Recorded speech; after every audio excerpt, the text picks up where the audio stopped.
My name is Jessica Davis. This is my intro video to my study abroad journey. I am a current student at Boise State University. I am first gen. I am non-traditional. And I am headed to Chiang Mai, Thailand, to Chiang Mai University for my study abroad program. And this video will be overall kind of just letting you know how study abroad works, how it came about for me, and what the journey is going to look like. So I believe my first thoughts about study abroad came from, I think it was a documentary or something along those lines. I've always been interested in helping other communities that don't have nearly as many resources as we do here in the United States. And I believe I was watching a documentary about students who had gone abroad, and I realized that I was a student. I mean, I might be non-traditional, but I am a student nonetheless. And so kind of on a whim, I swung by the study abroad office at Boise State University, and I spoke to a lovely gal there named Eden. First things first was I had to take it's called Study Abroad 101. It is about a 45-minute to an hour-long presentation that I had at the Study Abroad office. I had to schedule that, so I went in. It was just myself and the presenter who were there. It just kind of goes through how study abroad works, that there are different program providers. It just gave me a big picture view, an umbrella view of what study abroad looks like through Boise State University, which really was helpful. Prior to going to it, I thought, well, this is silly. I know what study abroad is. But the truth is that I had no idea what study abroad was and how it worked. I just thought, I'm an exchange student. And I really did think that they kind of like exchanged me with another student is how it would work. But no, that's not the way it works with study abroad. It's actually a little more in depth than that, but certainly not very complicated. So after the Study Abroad 101 class, I was to set up a meeting with this gal, Eden, at the school. She is the study abroad advisor. And so we set up a meeting and we went through a couple questions. She said, why do you want to study abroad? What's the drive behind this? Where would you like to go? And at this point, I really didn't know. I didn't have the answers for that. And so this meeting was full of me asking her, what does this look like? How could I do it? Is it possible for me? And within that conversation, she had mentioned to me that there are scholarships that people can apply for that can take care of payment for their study abroad. But at that point, that was kind of far from my mind. I had never applied for scholarships before, so I didn't even know what that entailed. At this point in time, I just wanted to see what programs were offered, where I could go, all this excitement. And so I was sent home with basically kind of like homework that was to get onto the Boise State GLOW website, Global Learning Opportunities website. And it went through all of the different programs they had. The beautiful part of that website is I could put in my preferences. Like, did I want to go to an English speaking country? Did I want to be fully immersed in the culture? Did I want to go to an English teaching university, or did I want to be taught in the native language? How long do I want to go? Do I just want to do a summer program? Do I want to do a full year? Do I want to do a semester? There was a lot of things that let me filter out and figure out exactly what I wanted in a program. And so my initial choice was to go to Stellenbosch University in South Africa. And it was a wonderful process. One of the things that I think people don't know about study abroad is that Boise State is partnered with a program provider, and that program provider is also partnered with the college or university that you will be attending abroad. And so it's this mutual relationship back and forth. The same funds that you would get for financial aid at Boise State are still applicable. You're still considered a Boise State student, but they pay the program fees for the university that you will be attending abroad. So it's actually really nice. That was one piece that I had no awareness about. I always thought that study abroad was for people who had certain financial means that could maybe pay up front or something like that. And it turns out that if you are a student that currently gets grants or loans or scholarships, all of those can be applied to your study abroad program. So when you get on your the GLOW website, you'll see that there are many different what's called program providers. For myself, it was called USAC. Now, a few moments ago, I explained that there's Boise State, or your original university, the program provider, and then your other college that you go to. So what I would consider USAC is kind of like a middleman in all of it. They are the ones that receive the information from Boise State and get that information to the other university. They also receive information from that other university to get to Boise State and to get to you. So the next step that I had to take was to get onto, I got on the GLOW website. I did an application through GLOW for that specific program. Then I was sent to the USAC site, the program provider site, and started an application through them as well. So the applications through the GLOW website and through USAC are pretty simple applications. You know, name, date of birth, all of those things. One of the things you do come across on the USAC site is they have a section for you to fill out why you want to study abroad, the reasons for it, how you'll deal with challenges with study abroad, and so on. Essentially, they're essays, and they're not that difficult. Just transparency and a little bit of time. You know, take your time to write these essays. It is important to be honest. They are not about creative writing. They are about being transparent and straightforward about what it is that you want to do. The great thing about these particular essays is that they do have scholarships attached to them through USAC. So this is your first opportunity at looking at scholarships and possibilities for paying for your study abroad in another way rather than with regular financial aid. So it's important to make sure that you fill those things out. They also do ask questions like, are you a first gen? Are you non-traditional? Are you from a military family? They ask a lot of questions because they want to get you into a position where you're available for as many scholarships as possible. So the few weeks following doing the application with USAC, I began to get little emails here and there, you know, and they would say, fill out this piece of paper, fill out this piece of paper. And you know, study abroad is not a difficult process. I mean, it's like I tell most people, it's just a lot of paperwork. But that paperwork comes in increments, right? Small increments. So you don't have this big stack of paper that you have to fill out all at once and whatever. But also what that means is that if it comes in increments, it does take a little bit of time.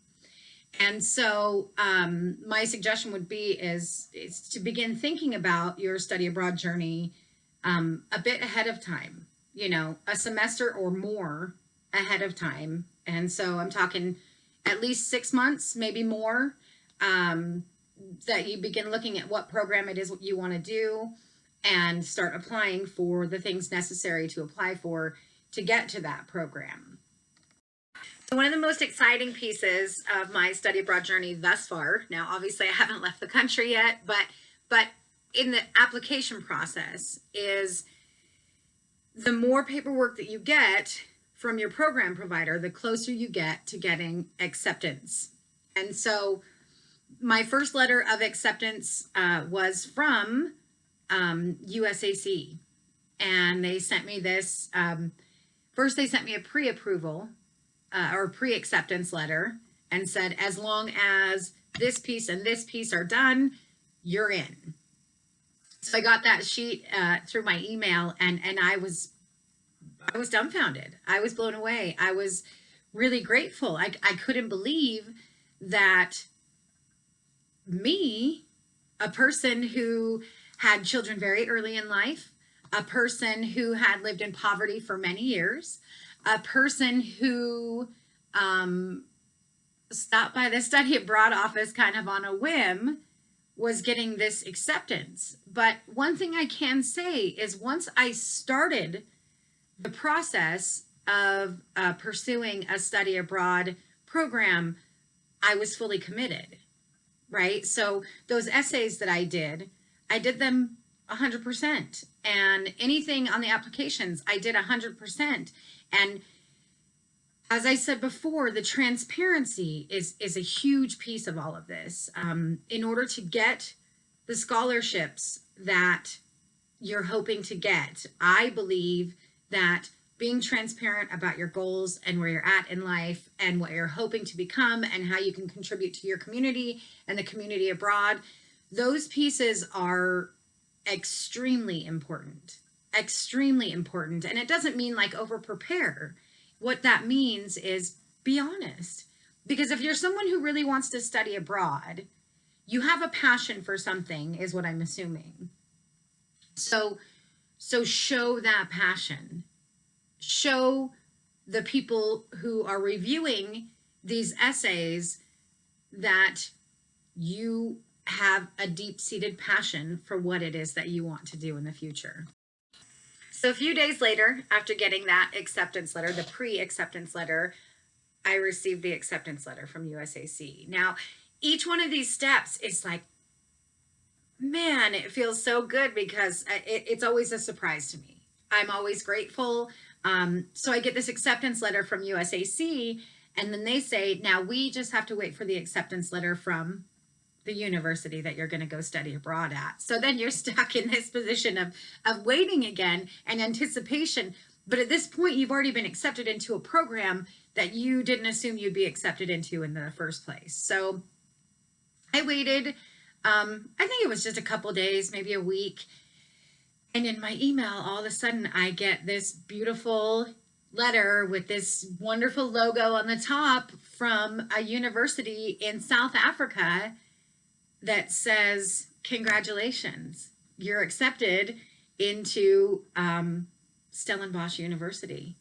And there's a piece of me that wants to cry right now because that was such an important moment. It was, I came from a community college, and I was duly enrolled in Boise State University.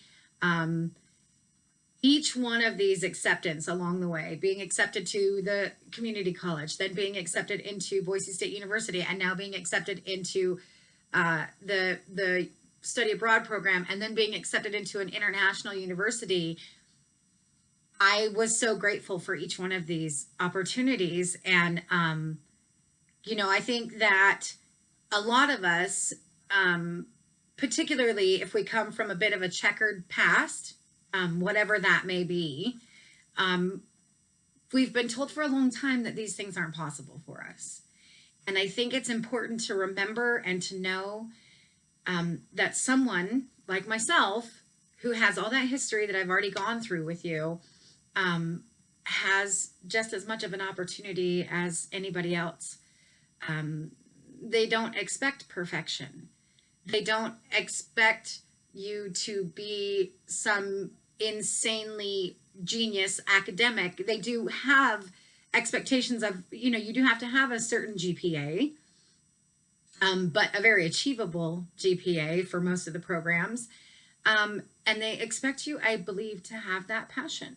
I think that's one of the biggest things, is that to have that passion. And for myself, I am studying public health. My ultimate goal is to help people in other communities that are not as lucky as I am in my community in the United States. I always had access to resources. I always had access to medical care.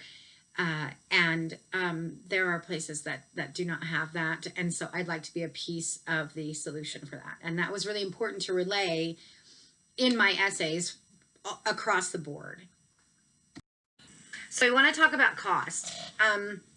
It's important to know that different programs cost different amounts, depending on where you study and depending on the program provider that you go through. Also, different programs offer different accommodations. So one program might pay for your housing and the other program might not.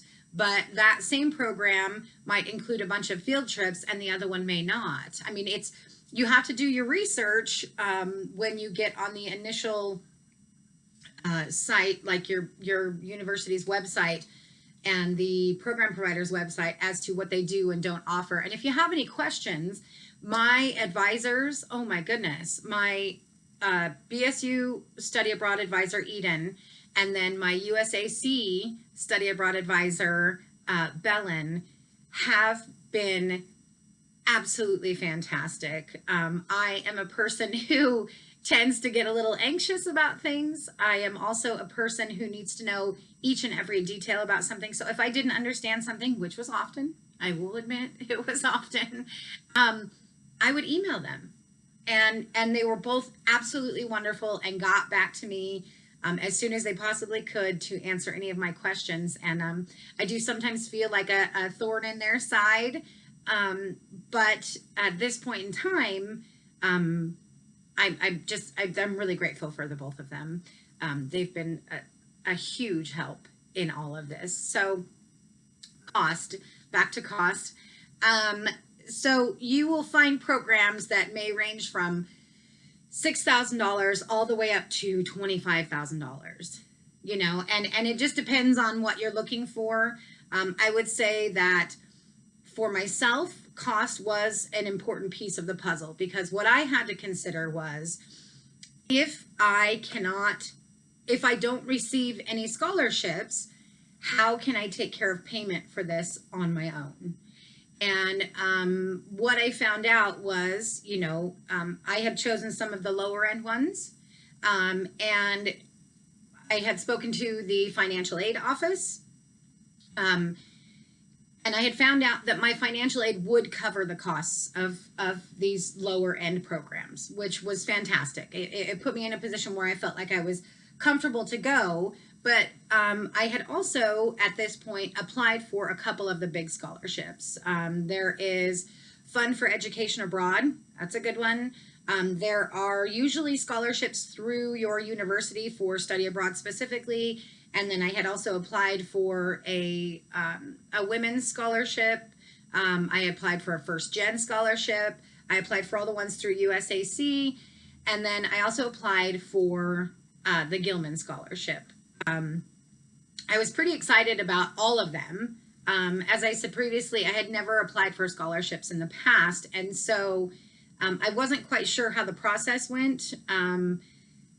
There was a piece of me that thought that I was guaranteed to at least get one of them, right? And I quickly found out that I was incorrect in that assumption. So I had gotten the approval for Stellenbosch University, and I was just waiting to hear back from all these scholarships. And I got my first email back from one of them, and they said, you know, we regret to inform you that you are not a recipient for this scholarship. And then I got a notification from another one. We regret to inform you that you are not a recipient. Over and over and over again. And it was devastating, because here was the thing is, yes, my financial aid would cover my program costs. My dilemma was everyday costs. How was I going to get through every day? How was I going to eat breakfast, lunch, and dinner in another country? Because my financial aid would cover just enough to cover the program, but it didn't cover my everyday costs. And I had, at this point, started a GoFundMe page, which is a great idea. It is a great idea. I did get some donations, or whatever you want to call it, through the GoFundMe page, but certainly not enough to cover my costs. And so I had to make the devastating and heartbreaking decision that going abroad for that particular semester was not going to work for me.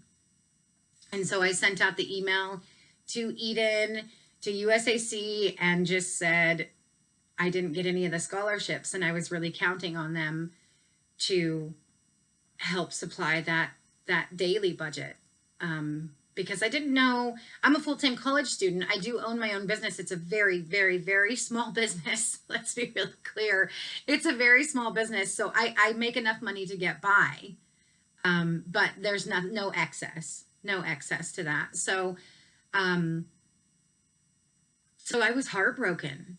I mean, I spent a day in bed crying because I didn't receive any of those scholarships. And so there in my head was no way to study abroad at that point. And I had felt like I'd put in so much work at that point, and this dream that I had come to create based on all of this paperwork and all of these conversations and emails and so on and so forth, that it was just gone. And so I cried. And then I fell asleep, and I woke up the next morning, and I told myself, you're not giving up.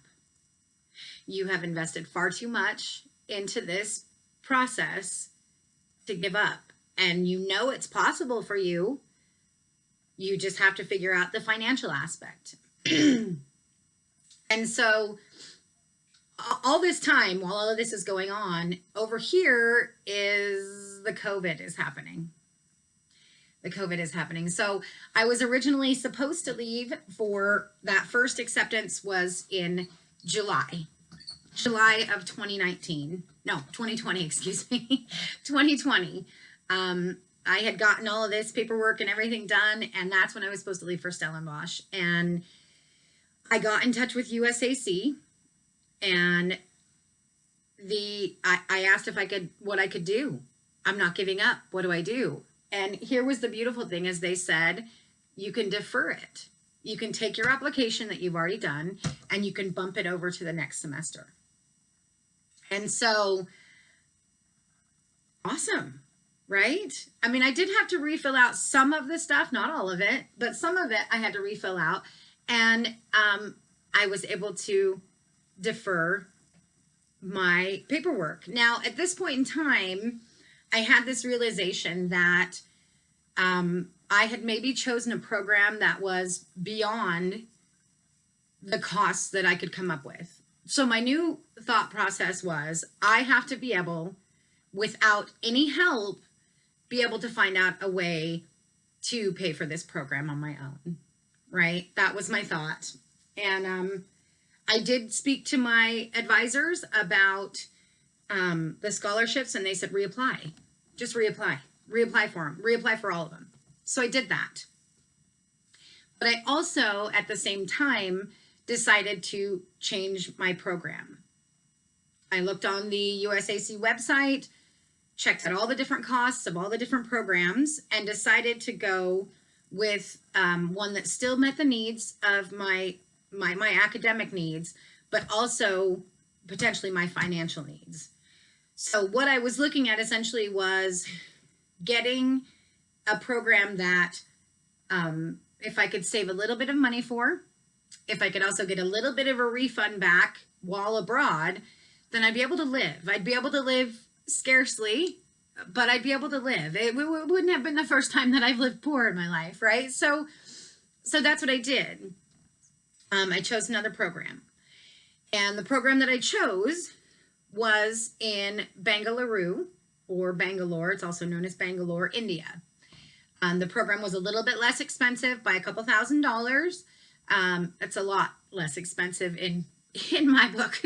But anyway, it was less expensive. And what I did is I fixed all my paperwork to adjust for the program in India.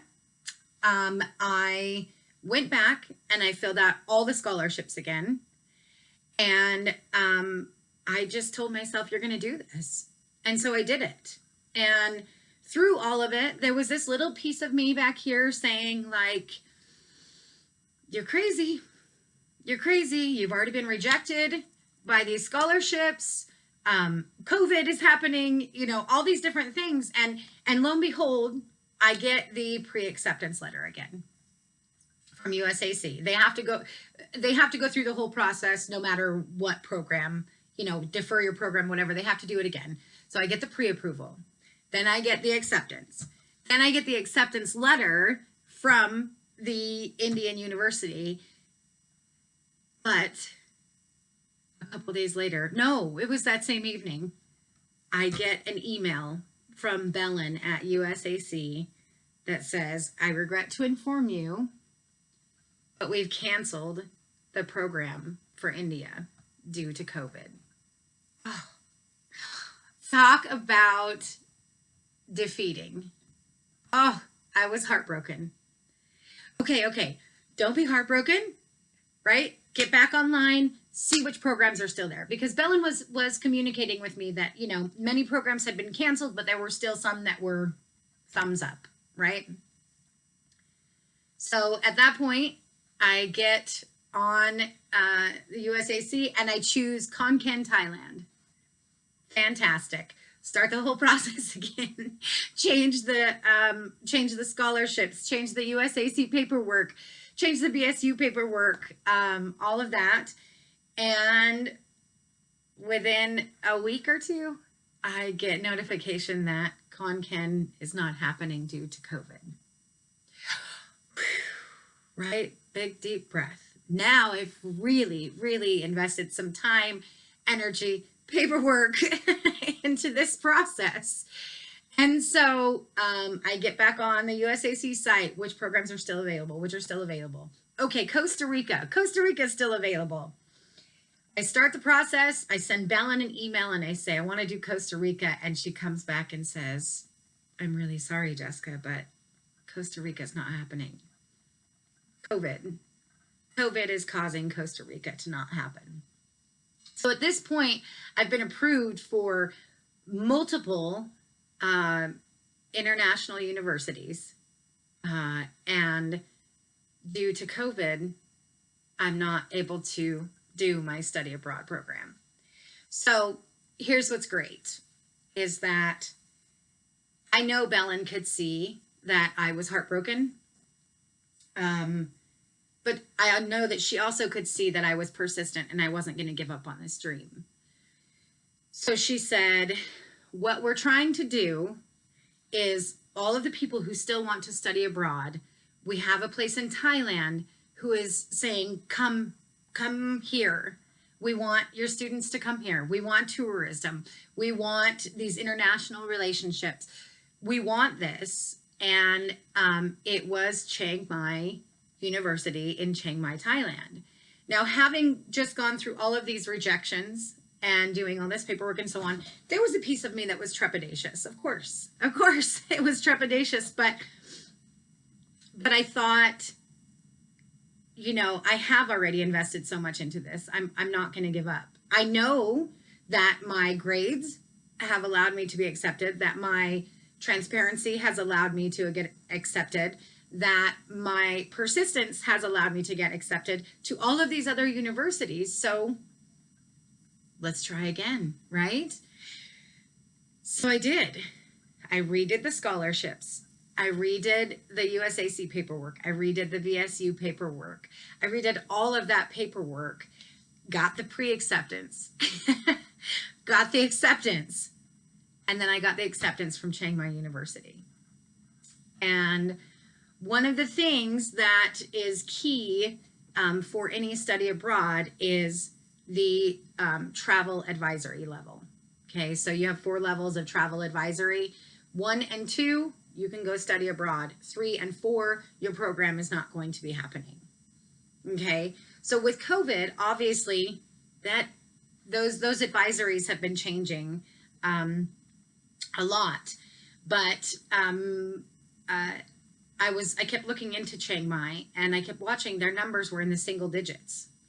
And I kept getting more paperwork that said, fill this out, you're going to Chiang Mai. Fill this out, you're going to Chiang Mai.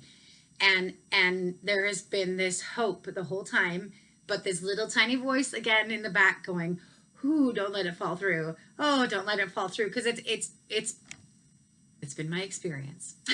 So, so now we're at this point where about a month ago, Belen sends out this email, this group email that says, "Hello, USAC applicants.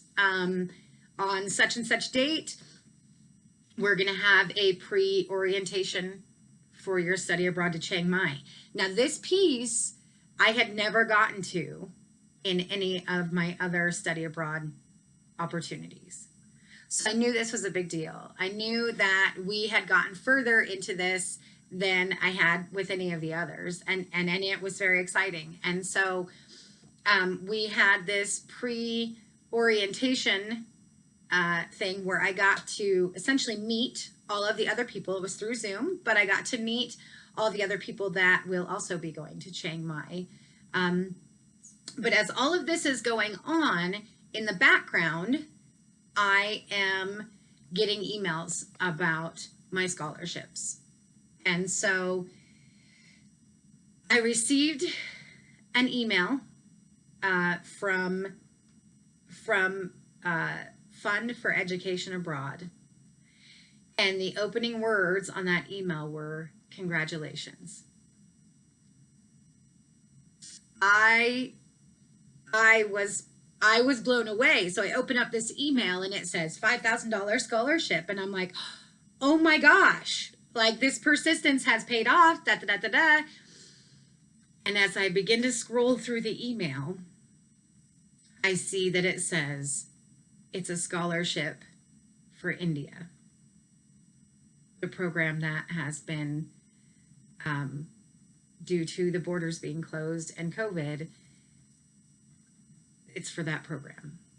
So I get in touch with the FEA gal through email, and I say, is there any way that we can take this scholarship money and apply it toward Chiang Mai, because that's the only one that's open, and et cetera, et cetera. And she says, I'm really sorry. This specific scholarship came out of a fund that is for India only. So I had that brief excitement and then immediate disappointment, and it was heartbreaking. And so I got in touch with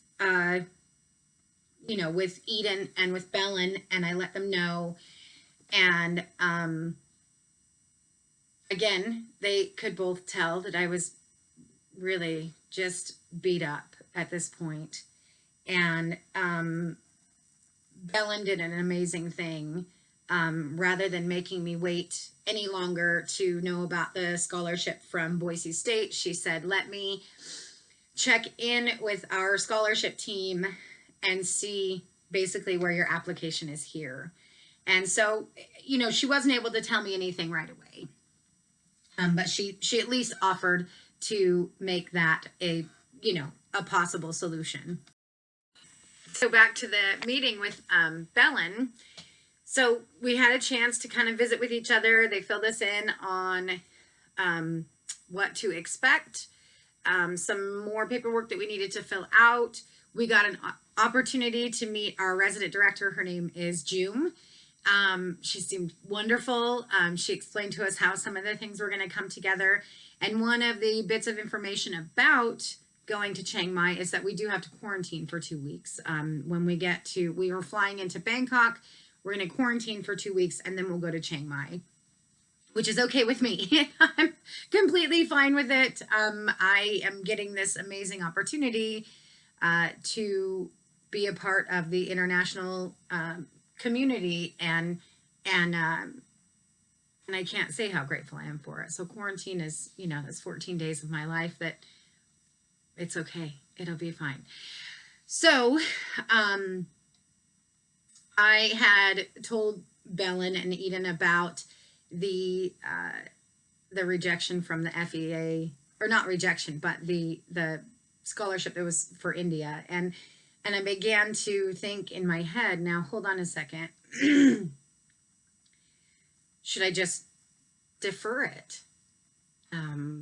The gal that represented FEA had sent me an email and said, "You're welcome to defer this scholarship for another semester." And I thought, well, at some point, COVID will be something of the past.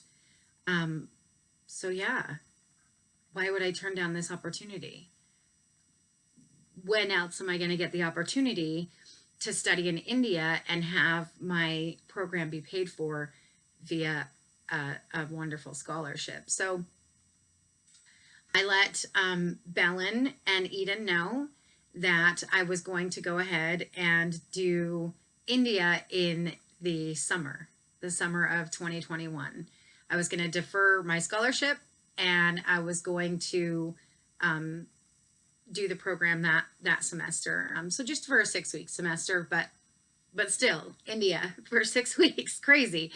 And at this point, all the stuff for Chiang Mai is still rolling into place. We began it's called Line. It's an app where all of us that are going to be going to Chiang Mai began visiting with one another.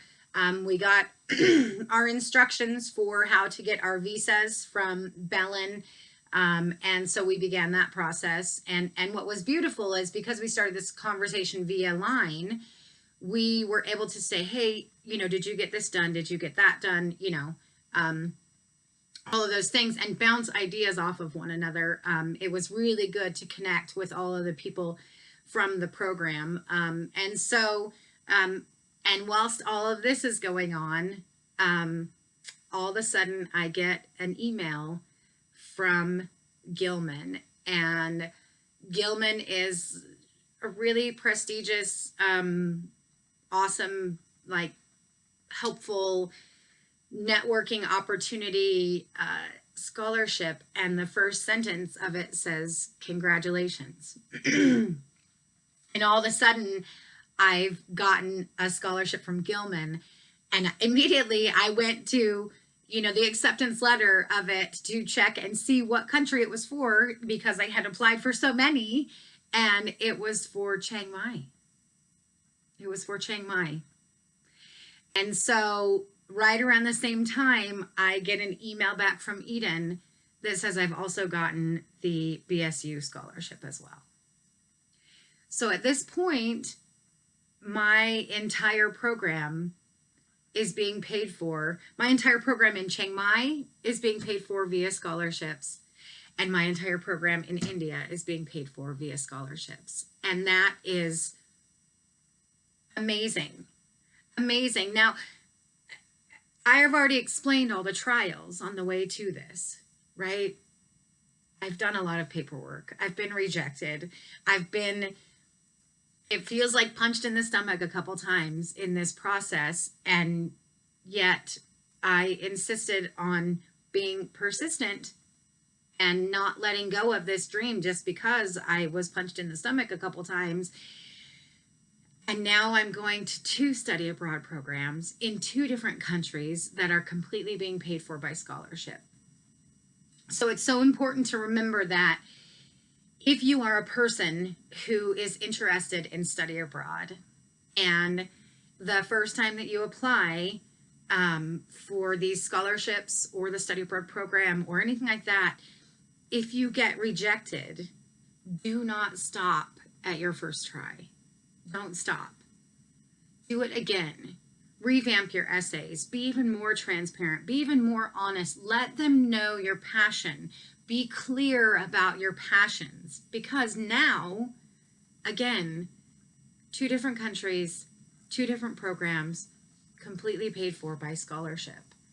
And I feel like the luckiest girl in the world, because sometimes I've been telling my friends and family recently that I feel like I'm living someone else's life, because to get to where I am from where I came from is jarring and shocking and exciting and inspiring and amazing. And it's, if you're thinking about studying abroad, don't think about it anymore. Do it. Start the process. It has been a year since I started this process, and it's been a painful year. It's been a rough one, but man, that moment that you receive those emails that say congratulations, the moment that you receive the emails that say pre-acceptance, acceptance, acceptance, priceless moments. And when you do that, you also get an opportunity of self-recognition, right? You get to pat yourself on the back and say, I've done this. I've pushed through. I kept trying. I didn't quit. And now I get this amazing opportunity. And so I know this has been quite a long video, but I think it's important for people to hear this message because I would have never thought this would happen to me. And now I'm going. And I'll do more videos, hopefully shorter ones, but this was kind of an introduction to what study abroad looks like, or what it's looked like for me.